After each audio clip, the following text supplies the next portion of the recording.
अस्सलाम वालेकुम। मैं हूं जावेद फारूकी। दो बड़ी खबरें हैं जो आपसे शेयर करेंगे। एक तो ये है कि जजेस को जो ख़त लिखे जा रहे हैं, एक तो उसके हवाले से कुछ मालूमात हैं। इसके साथ साथ एक कानून है, वो पंजाब हुकूमत वो लाना चाह रही है। वो पहले से कानून मौजूद है, डिफॉर्मेशन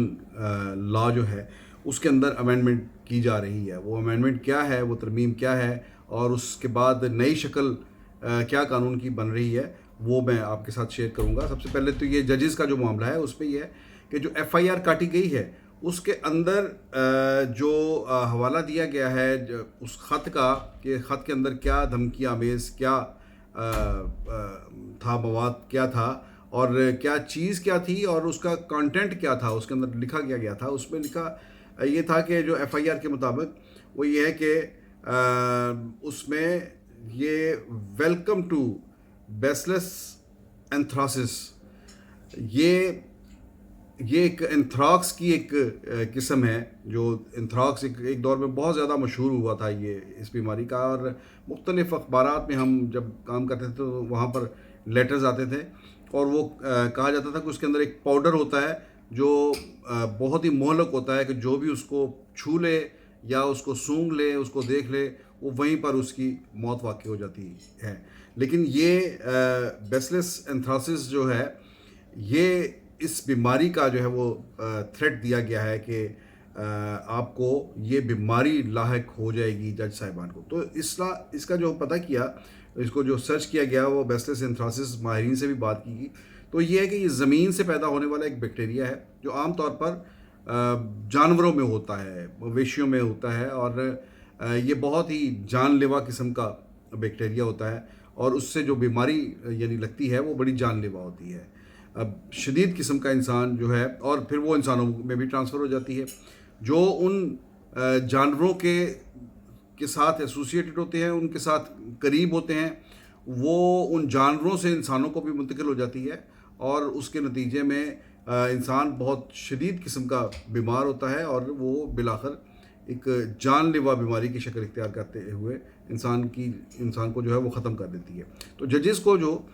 धमकी दी गई है वो बराह रास्त यानी उनकी जान से की जो है वो धमकी दी गई है। तो इस बुनियाद पर ये एक मुकदमा जो है वो दर्ज किया गया है। अभी तक ये इसके अंदर कई सवालात हैं कि ये खतूत जो है वो कौन लेकर आ रहा है, कैसे लेकर आ रहा है, कौन वसूल करवा रहा है, और ये कहाँ से कौन इसका ज़रिया क्या है। क्या डाक के ज़रिए आ रहे हैं या किसी कोरियर सर्विस के ज़रिए आ रहे हैं। लेकिन अगर जजेस के रहायशगाह पर आ रहे हैं तो जजेस की जो कॉलोनी है, मसलन अगर वो GOR में रहते हैं तो GOR के अंदर वहाँ बाहर जो डिलीवर करके आता है, क्या पुलिस इन खतूत पर भी कोई तफ्तीश कर रही है कि कौन शख्स आया था जो डाक डिलीवर करने आया, और अगर वो डाक के ज़रिए आई है, जो रिवायती हमारा डाक का सिस्टम है, तो वहाँ पर वो पूरा जो उसका है प्रोसेस है, उसमें से कौन कौन से लोग हैं जहाँ से वो गुज़र कर वो जजेस तक वो पहुँची है। तो ये एक बहुत ही मामला जो है गंभीर होता जा रहा है। लेकिन ये है कि मेरा ख़्याल है कि आज का जो दौर है इसके अंदर अब ये वो वक्त नहीं है जिसमें ऐसी चीज़ें जो हैं वो अनअटेंडेड रहें और इनका पता ना चल सके।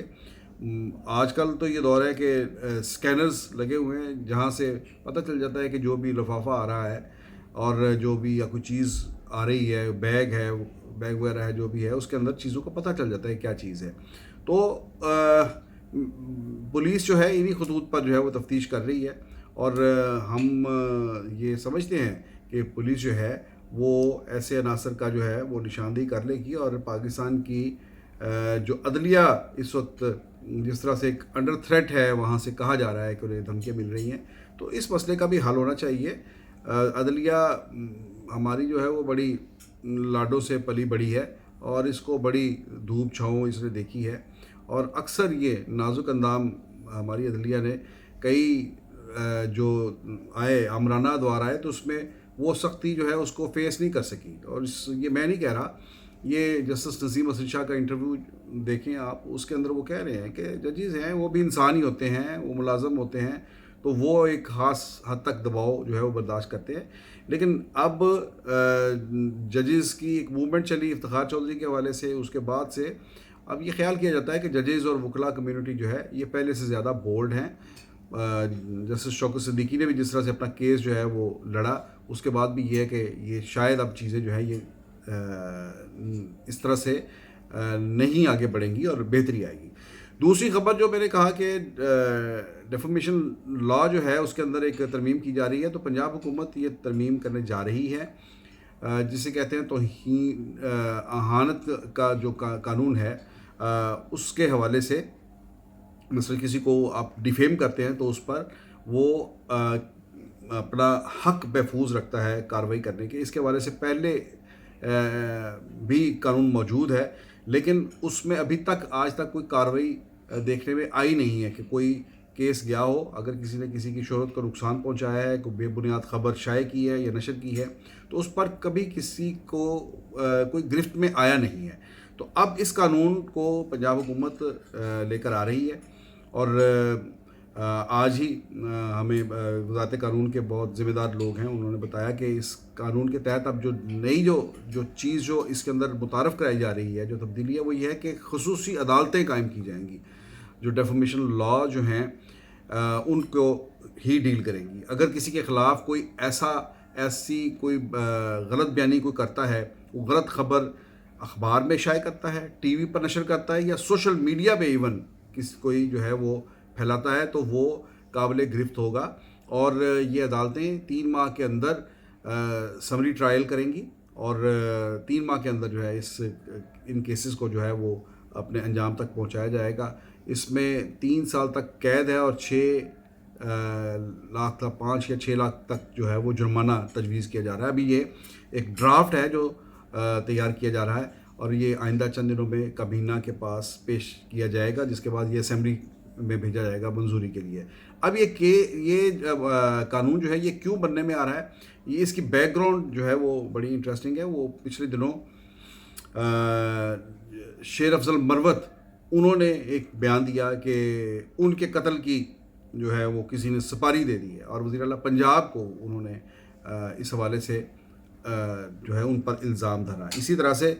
ان کی خاتون رہنما جو ہیں پی ٹی آئی کی خاتون رہنما، انہوں نے بھی یہ الزام لگایا کہ عمران خان کو قتل کرنے کی کوشش کی جا رہی ہے.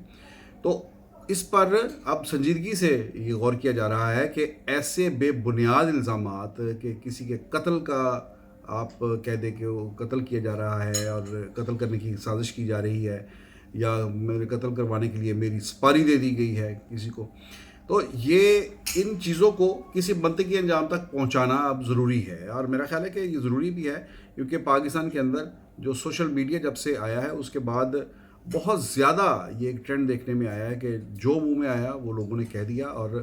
اس چیز کی پرواہ کیے بغیر کہ اس کے نتائج کیا ہوں گے، جس کے بارے میں بات کی جا رہی ہے وہ کس پوزیشن سے کن حالات سے دوچار ہو سکتا ہے اس کے بعد.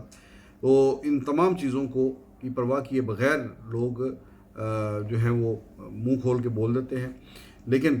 اب اگر یہ قانون آتا ہے، اگرچہ اس کے اوپر بے شمار جو صحافی تنظیمیں ہیں یقیناً وہ بھی اس پر بات کریں گی، آواز اٹھائیں گی کہ یہ قانون کیا ہے، اس کی جزیات کیا ہیں، اس کی تہ تک جائیں گے کہ کہیں ایسا تو نہیں کہ یہ کہیں آزادی اظہار رائے جو ہے حقیقی معنوں میں جو ہم پروفیشنل صحافی ہیں ان کے کام کی راہ پہ کوئی رکاوٹ بن جائے ایسا قانون. یہ ضرور یہ چیز جو ہے پیش نظر رکھی جائے گی، اور صحافتی تنظیمیں اور ہم خود بھی بطور پروفیشنل جرنلسٹ اس چیز کا ضرور جائزہ لیں گے اور اس پر نظر رکھیں گے. بہرحال فیک نیوز نہیں ہونی چاہیے، اس کے ہم بھی قائل ہیں. فیک نیوز پھیلانے والے جو ہیں وہ ہم پروفیشنل صحافیوں کی جو ان کا جو اسپیس ہوتا ہے کام کرنے کا، وہ بھی اس کے لیے خطرہ ہوتے ہیں. تو یہ 2 خبریں تھیں، یہ آپ کے ساتھ ہم نے شیئر کرنی تھی. تو دیکھتے ہیں اب یہ قانون جو ہے وہ کب بن کر کابینہ کے پاس منظوری کے لیے جاتا ہے، اور یہ ججز کے جو دھمکیہ آمیز خطوط ہیں ان کا کی تفتیش جو ہے وہ کیا رنگ لاتی ہے. اب تک کے لیے اتنا ہی.